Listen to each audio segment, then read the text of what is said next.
प्रिय छात्रों, आज के वीडियो में मैं आपके सामने स्टेट एग्जीक्यूटिव या राज्य कार्यपालिका के संबंध में वर्णन प्रस्तुत करने जा रहा हूं। इसके पहले हम लोग सेंट्रल गवर्नमेंट या यूनियन एग्जीक्यूटिव के रूप में पढ़े होंगे। सो सेम अगर आपका संघ कार्यपालिका आपका तैयार है तो ये मान के चलिए कि आपका राज्य कार्यपालिका का भी चैप्टर लगभग तैयार माना जा सकता है। कैसे माना जा सकता है? तो सबसे पहले आप हेडिंग बना लीजिए राज्य कार्यपालिका। चैप्टर का नाम राज्य कार्यपालिका।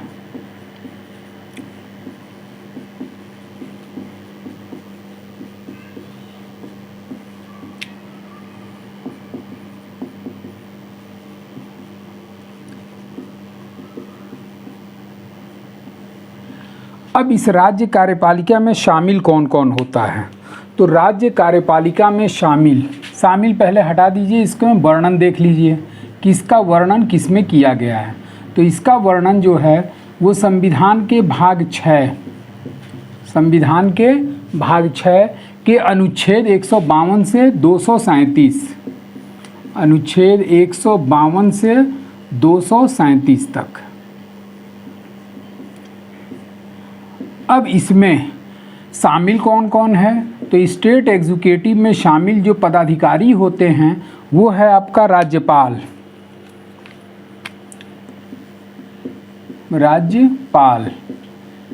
उसके अलावा राज्य मंत्री परिषद,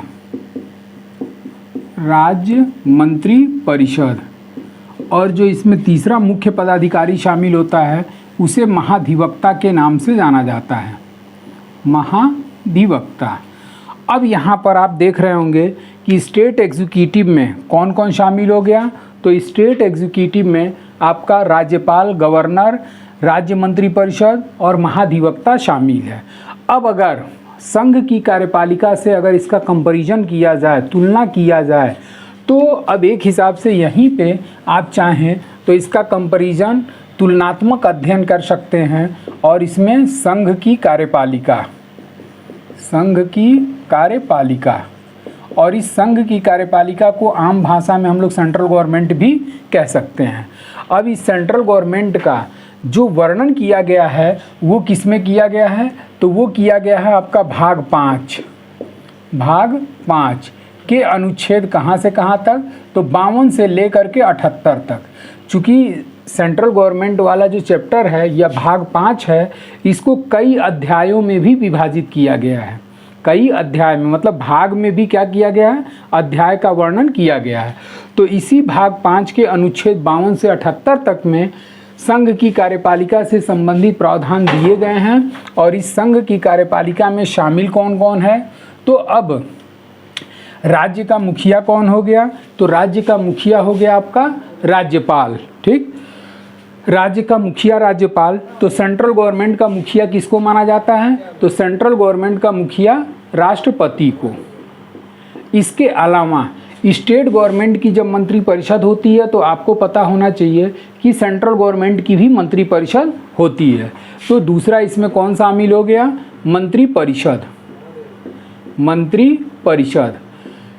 तीसरा आपका यहाँ पर महाधिवक्ता है, और ये महाधिवक्ता जो होता है ये राज्य सरकार का सबसे बड़ा कानूनी अधिकारी होता है।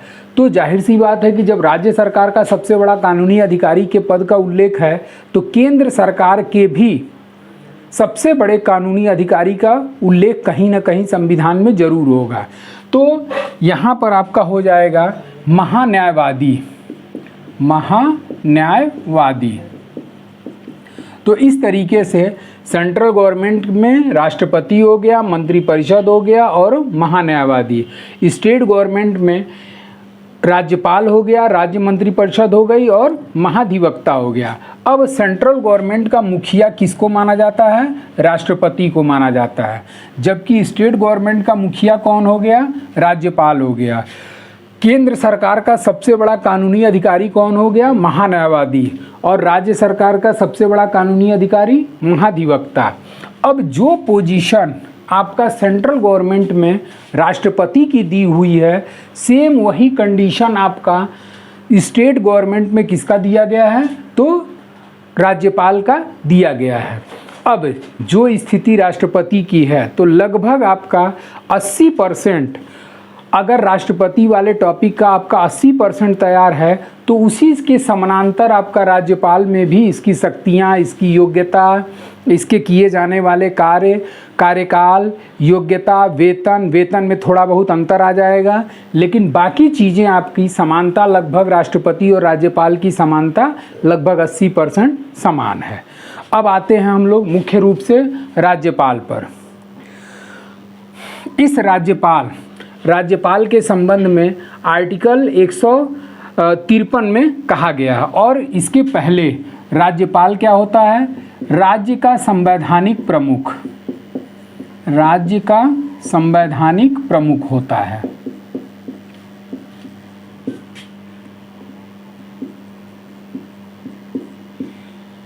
उसके अलावा ये राज्य का क्या कहलाता है? मुखिया कहलाता है।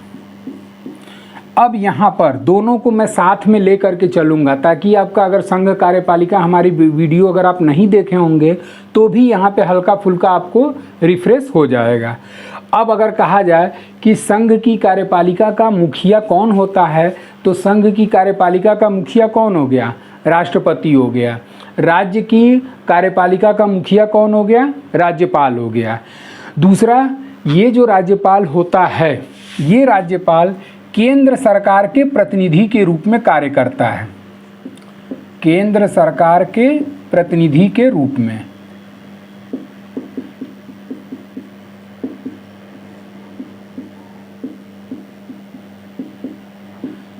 प्रतिनिधि के रूप में। और ये चूंकि राष्ट्रपति जो है ऑलरेडी वो केंद्र सरकार का मुखिया होता है, तो वो किसी प्रतिनिधि के रूप में काम नहीं करता। अब आते हैं हम लोग अनुच्छेद 153 के संबंध में जानते हैं। तो अनुच्छेद 153 क्या कहता है? चूंकि आप देख रहे होंगे कि इसका स्टार्टिंग कहाँ से हो रही है? स्टार्टिंग आपका 152 से हो रही है, अनुच्छेद 152 से। तो अनुच्छेद 152 में राज्य की परिभाषा दी गई है, और ये जो राज्य की परिभाषा दी गई है, ये अलग अलग भागों में उस भाग के लिए प्रयुक्त होने वाली परिभाषा को ही शामिल किया गया। जैसे कि मूल अधिकार वाले चैप्टर में आपने देखा होगा, मूल अधिकार वाले चैप्टर में मैंने बताया भी है राज्य की परिभाषा के संबंध में कि मूल अधिकार वाले चैप्टर में राज्य की परिभाषा आर्टिकल 12 में दी गई है, और वो जो आर्टिकल 12 में जो राज्य की परिभाषा दी गई है वो केवल भाग 3 और भाग 4 में प्रयुक्त की जाती है। अब यहाँ पर भी आपका भाग 6 में भी आर्टिकल 152 में राज्य की परिभाषा दी गई है, और ये जो 152 में राज्य की परिभाषा दी गई है ये किस भाग के लिए अप्लाई होती है? तो ये केवल और केवल भाग 6 के लिए। तो इस तरीके से राज्य की परिभाषा से जो क्वेश्चन बनता है वो आपका पीसीएस लेवल वगैरह पे बनता है कि राज्य की परिभाषा अनुच्छेद 12 के अंतर्गत कौन शामिल है या कौन शामिल नहीं है। तो उसमें 4 लोग शामिल किए गए हैं कि राज्य की परिभाषा के अंतर्गत कौन कौन शामिल है। अगर इसको आपको डिटेल देखना होगा तो आप फंडामेंटल राइट वाला जो मेरा चैप्टर है उसमें आर्टिकल 12 डिटेल मैंने बताया हुआ है। अब यहाँ पर अनुच्छेद 153 की चर्चा करते हैं, और अनुच्छेद 153 क्या कहता है कि प्रत्येक राज्य का एक राज्यपाल होगा। प्रत्येक राज्य का एक राज्यपाल होगा।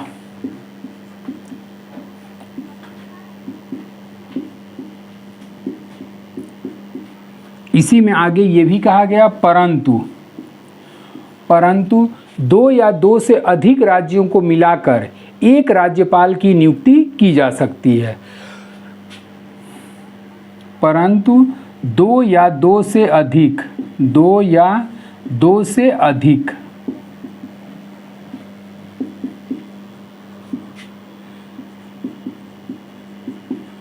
राज्यों को मिलाकर एक राज्यपाल की नियुक्ति की जा सकती है।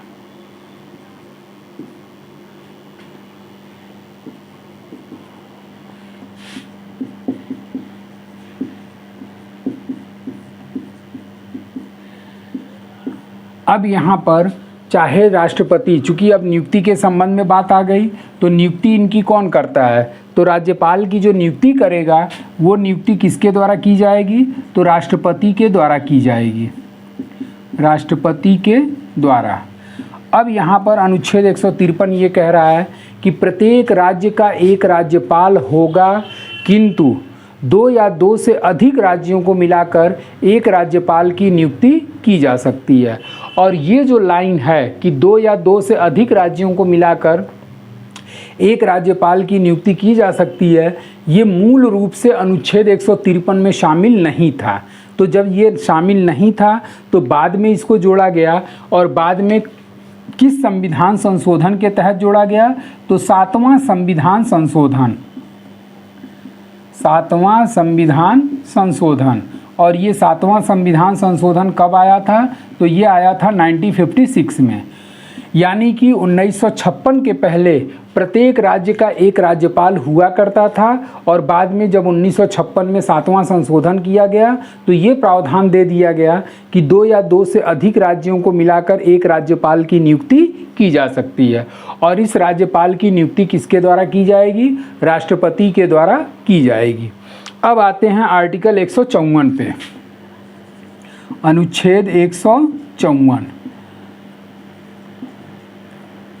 और अनुच्छेद 154 में ये कहा गया है कि राज्य की कार्यपालिका शक्ति, मतलब स्टेट गवर्नमेंट की शक्ति,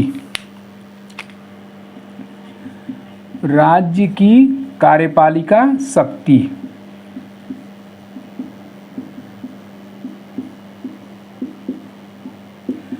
राज्य की कार्यपालिका शक्ति किसमें निहित होगी, तो राज्यपाल में निहित होगी, राज्यपाल में निहित होगी।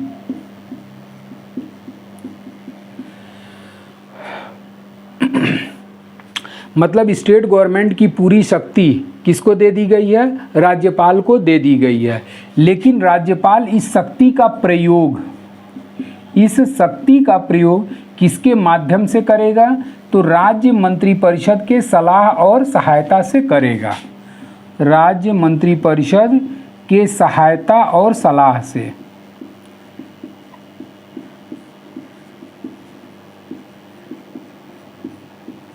सलाह से करेगा।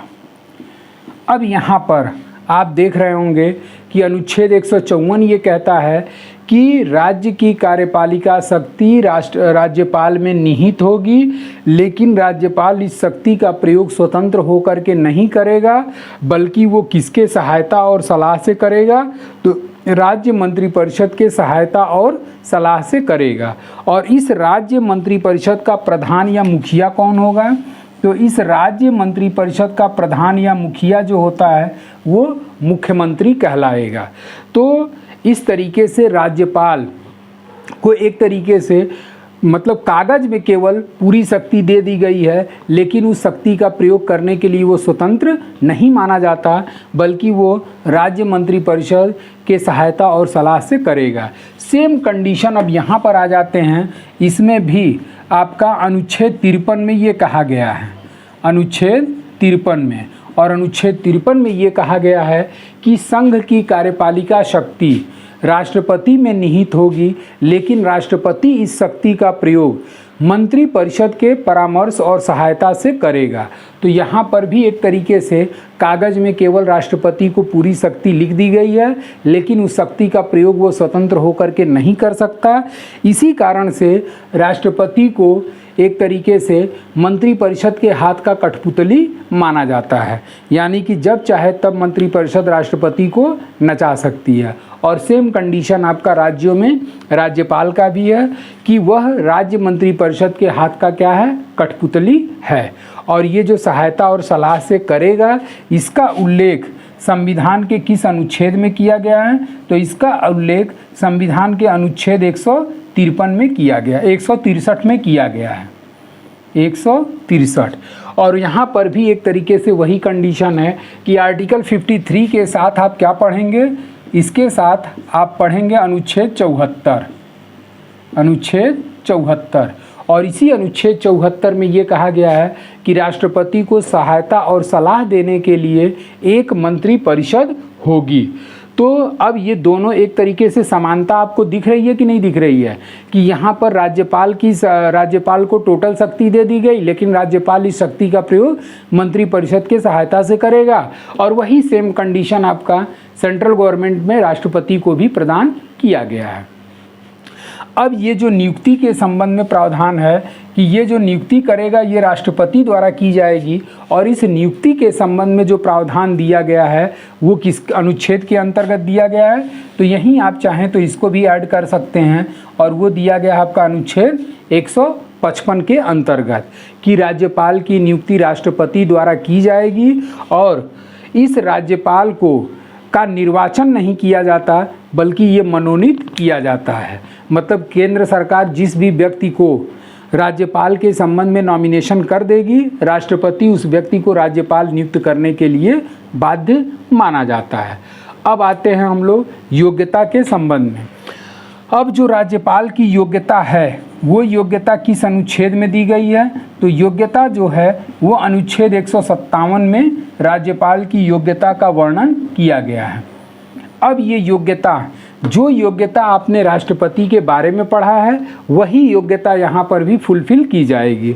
जैसे कि राष्ट्रपति में आपने पढ़ा कि वह भारत का नागरिक हो, दूसरा कंडीशन आपने पढ़ा कि वो उसकी आयु 35 वर्ष से कम न हो, तीसरा कि वह किसी भी लाभ के पद पर आसीन न हो। तो सेम कंडीशन यहाँ भी आपका 157 में आ जाता है कि राज्यपाल जो है वो भारत का नागरिक होना चाहिए, उसकी आयु 35 वर्ष से कम न हो, तीसरा वह लाभ के पद पर आसीन न हो।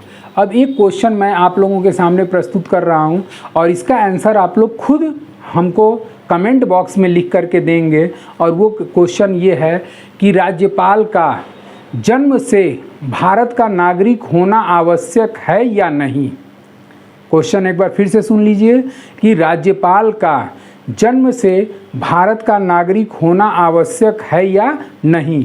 यानी कि कोई विदेशी व्यक्ति अगर है तो विदेशी व्यक्ति है और उसका जन्म भारत में नहीं हुआ है, तो क्या वो राज्यपाल के पद पर नियुक्त किया जा सकता है? इसको आप लोग हमें कमेंट बॉक्स में आंसर लिख करके देंगे।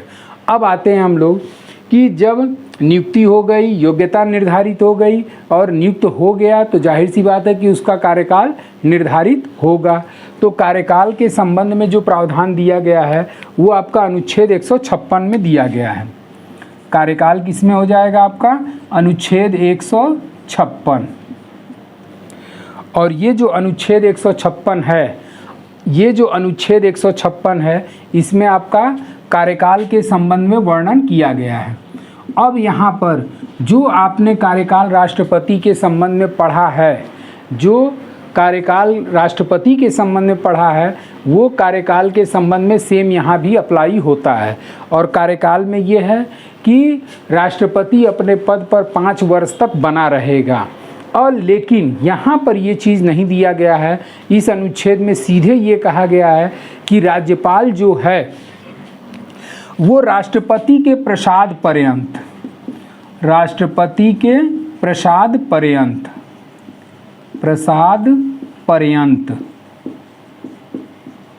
अपना पद धारण करेगा।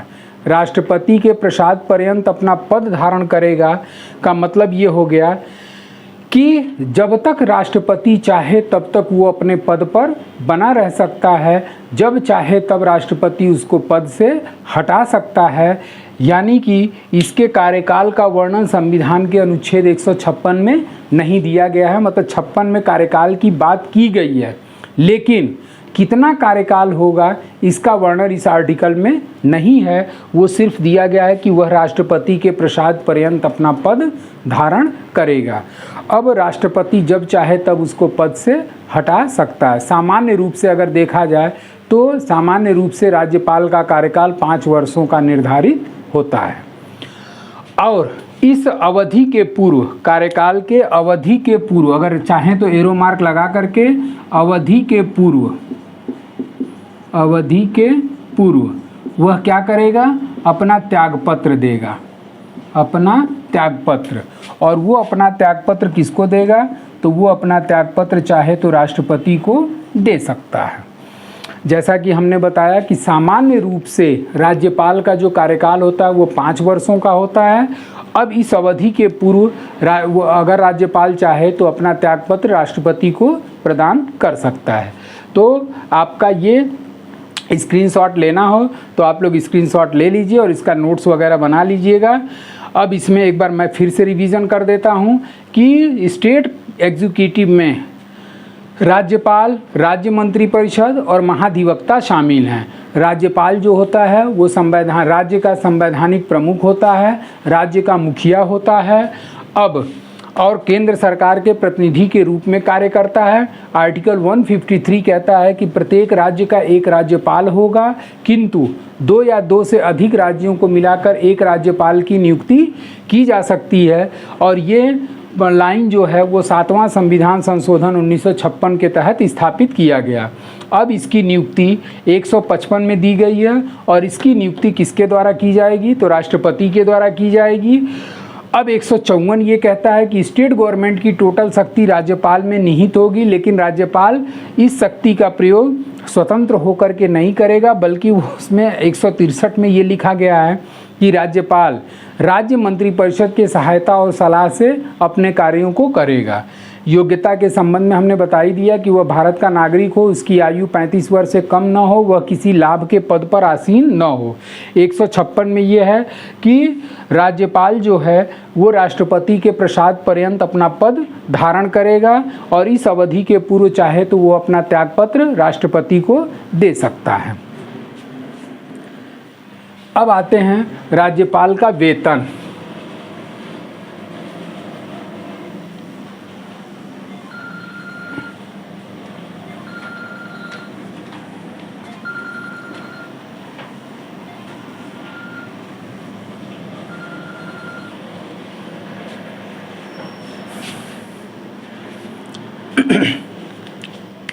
राज्यपाल का वेतन,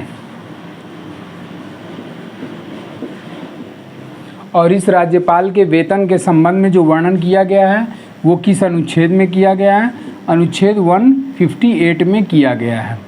अब ये जो अनुच्छेद 158 में किया गया है, इसमें यह है कि इसका वेतन संसद द्वारा निर्धारित किया जाएगा।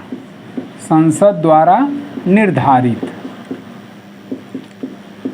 अब इस 58 में भी आपका एग्जैक्ट वेतन का उल्लेख नहीं किया गया कि वह कितना वेतन प्राप्त करेगा। तो हमने पीछे के वीडियो में भी बताया हुआ है कि ऐसी चीज़ें जिसका वर्णन आर्टिकल में नहीं दिया गया है, उन चीज़ों के लिए हमको कहाँ से हेल्प लेना होगा? तो उन चीज़ों के लिए हमें आपका अनुसूची में हेल्प लेना होगा। और उसी संविधान के अनुसूची 2 में पदाधिकारियों के वेतन का उल्लेख किया गया है। तो यहाँ पर 58 में सीधे सीधे ये कह दिया गया है कि राज्यपाल का वेतन किसके द्वारा निर्धारित किया जाएगा? तो राज्यपाल का वेतन संसद के द्वारा निर्धारित किया जाएगा। अब अगर आप लोग चाहें तो यहीं अगर इसका वर्तमान वेतन जानना चाहते हैं तो वर्तमान वेतन जो है इसका कितना है? तो इसका वेतन जो है 3,50,000 रुपये प्रति माह है।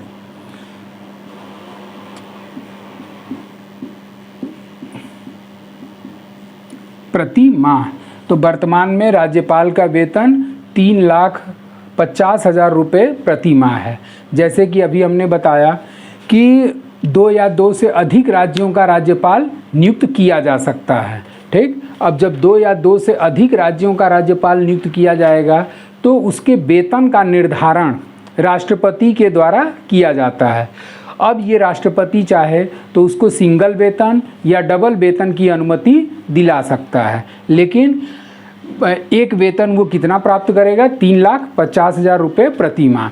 अब इस वेतन का भुगतान कहाँ से किया जाता है? ये भी क्वेश्चन आपकी परीक्षाओं में पूछता है कि राज्यपाल के वेतन का भुगतान कहाँ से किया जाता है? तो राज्यपाल के वेतन का भुगतान जो होता है वो राज्य की संचित निधि से किया जाता है। राज्य की संचित निधि से।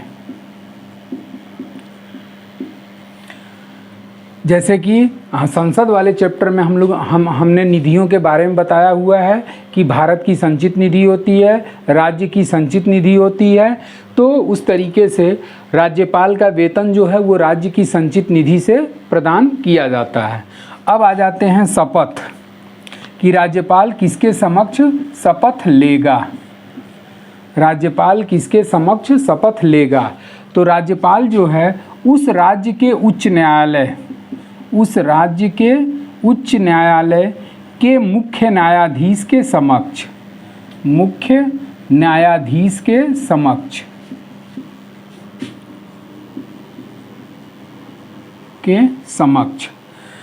मतलब जिस राज्य का वो राज्यपाल नियुक्त होने जा रहा है उस राज्य के उच्च न्यायालय के मुख्य न्यायाधीश के समक्ष वो क्या करेगा? शपथ ग्रहण करेगा।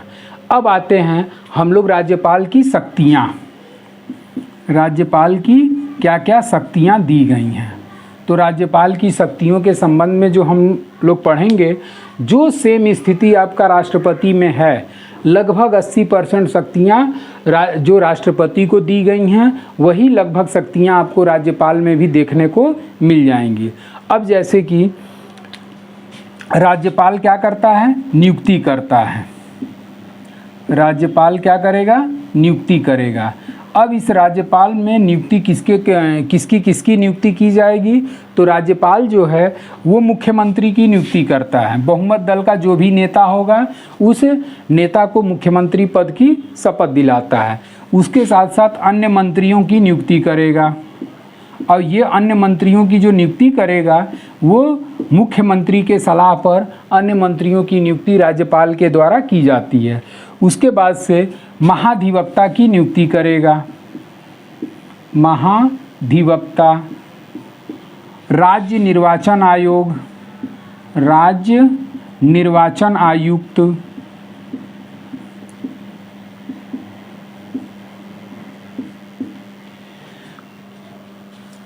राज्य लोक सेवा आयोग के अध्यक्ष, राज्य लोक सेवा आयोग के अध्यक्ष,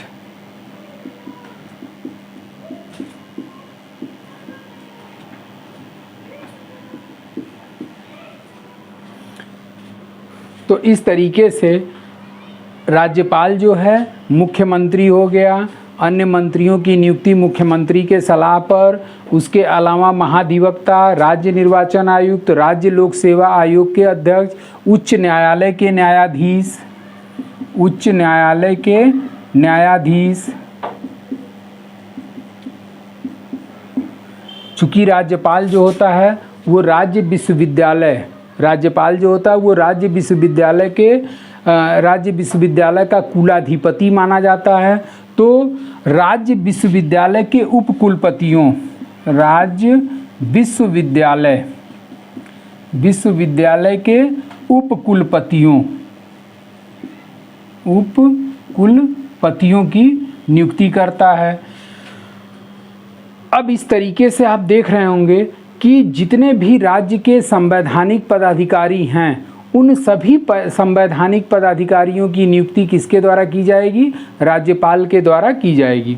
यहाँ पर आपने पढ़ा होगा सेंट्रल गवर्नमेंट में कि राष्ट्रपति जो है वो सेंट्रल गवर्नमेंट के पदाधिकारी में प्रधानमंत्री की नियुक्ति करेगा, प्रधानमंत्री के सलाह पर अन्य मंत्रियों की नियुक्ति करेगा। तो यहाँ पर सीएम की नियुक्ति कर रहा है और अन्य मंत्रियों की नियुक्ति कौन कर रहा है? राज्यपाल कर रहा है। केंद्र सरकार का सबसे बड़ा अधिकारी कानूनी अधिकारी महान्यायवादी, तो महान्यायवादी की नियुक्ति राष्ट्रपति। तो यहाँ राज्य सरकार का सबसे बड़ा कानूनी अधिकारी महाधिवक्ता, तो इसकी नियुक्ति राज्यपाल।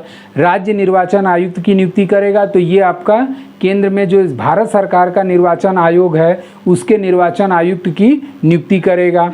यहाँ राज्य लोक सेवा आयोग के अध्यक्ष की नियुक्ति कर रहा है, तो यहाँ केंद्र में आपका संघ लोक सेवा आयोग के अध्यक्ष की ये नियुक्ति करेगा। उच्च न्यायालय के न्यायाधीश की नियुक्ति कर रहा है, तो ये आपका सुप्रीम कोर्ट के न्यायाधीश की नियुक्ति करेगा। चूँकि राज्यपाल जो होता है वो राज्य विश्वविद्यालय का कुलाधिपति होता है। तो सेंट्रल गवर्नमेंट का कुलाधिपति किसको माना जाता है? राष्ट्रपति को। तो सेंट्रल गवर्नमेंट के उप कुलपतियों की नियुक्ति राष्ट्रपति, तो यहाँ पर स्टेट गवर्नमेंट के विश्वविद्यालय के उप कुलपतियों की नियुक्ति राज्यपाल के द्वारा की जाएगी। अब यहाँ पर अगला ये है कि यह जो है संसद विधानमंडल के सत्र को बुलाता है, विधानमंडल सत्र को बुलाता है, विधानमंडल के सत्र को बुलाना, सत्र को बुलाना। जब विधानमंडल के सत्र को ये बुलाता है तो इसके सत्रावसान की भी घोषणा करेगा। सत्रावसान, सत्रावसान का मतलब क्या हो गया? सत्र के अवसान, मतलब सत्र के समाप्ति की घोषणा करेगा। यहाँ पर भी संसद के सत्र को कौन बुलाता है? तो राष्ट्रपति बुलाता है। तो यहाँ विधानमंडल के सत्र को कौन बुलाएगा? राज्यपाल बुलाएगा। और उस सत्र के समाप्ति की घोषणा भी कौन करेगा? राज्यपाल के द्वारा की जाएगी। विधानमंडल में आप लोग जानते होंगे कि विधानमंडल में आपके 2 सदन हैं, जो कि आगे हम लोग राज्य मंत्री परिषद वाले चैप्टर में पढ़ेंगे। विधानमंडल में आपका हो गया विधान परिषद और दूसरा आपका हो गया विधान सभा। विधान सभा, तो चूंकि ये जो विधान परिषद है, ये विधान परिषद एक स्थायी सदन होता है जो कभी भंग नहीं होता, इसे बल्कि समाप्त किया जा सकता है। इसके बारे में डिटेल हम आपको राज्य मंत्री परिषद वाले चैप्टर में बताएंगे। विधानसभा जो होती है, ये विधानसभा एक अस्थायी सदन है, तो इस अस्थायी सदन को ये भंग कर सकता है, भंग कर सकता है। ठीक। अब यहाँ पर जो संसद का अस्थायी सदन है वो लोकसभा है। तो जैसे कि राष्ट्रपति लोकसभा को भंग करने की शक्ति रखता है, उसी तरीके से राज्यपाल जो है अस्थायी सदन विधानसभा को भंग करने की शक्ति रखता है। उसके बाद से आपका आ जाता है इसकी शक्ति में अध्यादेश जारी करने की शक्ति, अध्यादेश जारी करने की शक्ति।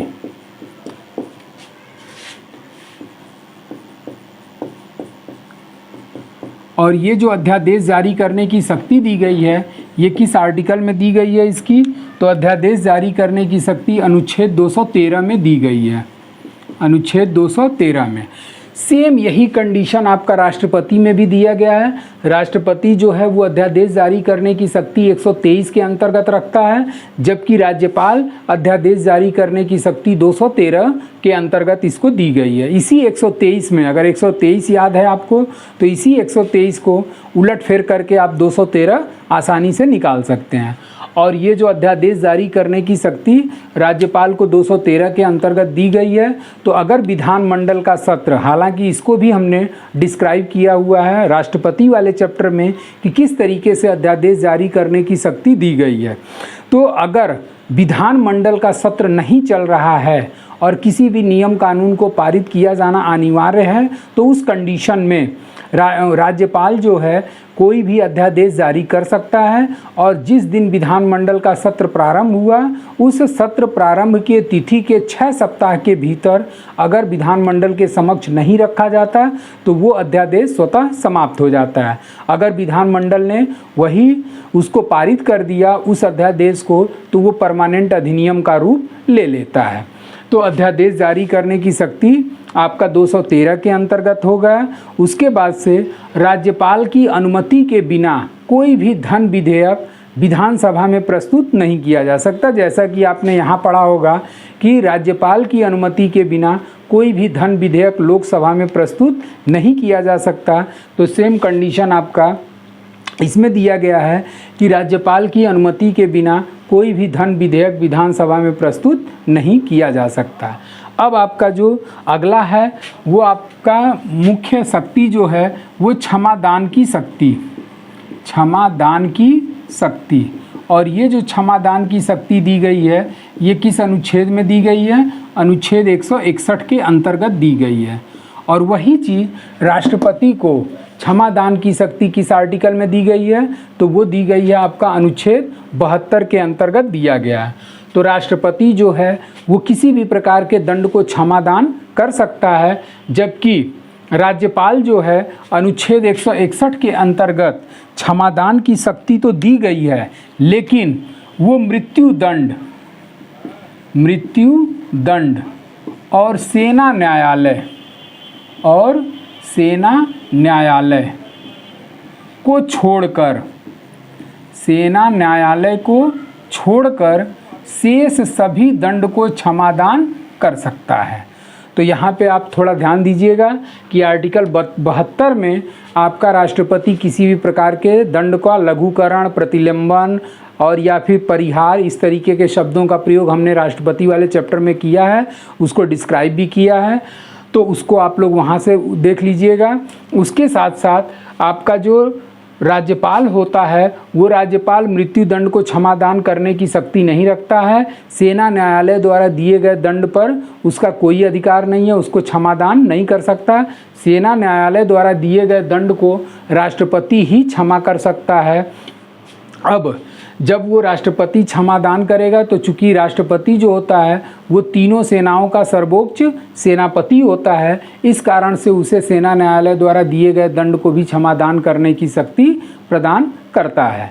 फिर उसके बाद से आपका इसमें जो अगला शक्ति दी गई है वो विधानमंडल में, विधान परिषद में 1/6 सदस्यों को क्या करता है, मनोनीत करता है। 1/6 सदस्यों को मनोनीत करता है।